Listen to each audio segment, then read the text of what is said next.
एवढी गुर्मी एवढी मस्ती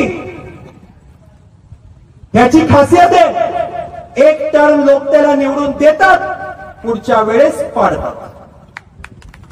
कारण का हीच मस्ती हीच गुर्मी, घराणेशाहीचा आरोप आमच्यावर करतो हा घराणेशाहीचा। त्या पक्षानं त्यांचा मुख्यमंत्री आणि त्यांच्या मुलाला कॅबिनेट मंत्री केलं, ते घराणेशाही चालते?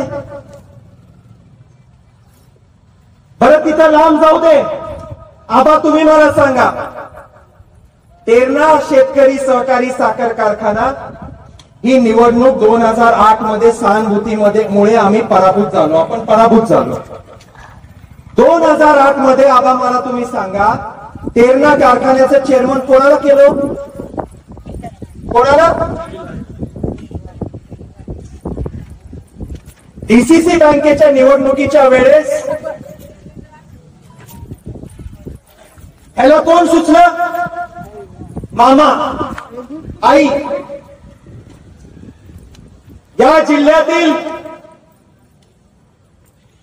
इलेक्ट्रिकलचे काम असू दे, रस्त्यांचे गुत्तेदारी असू दे,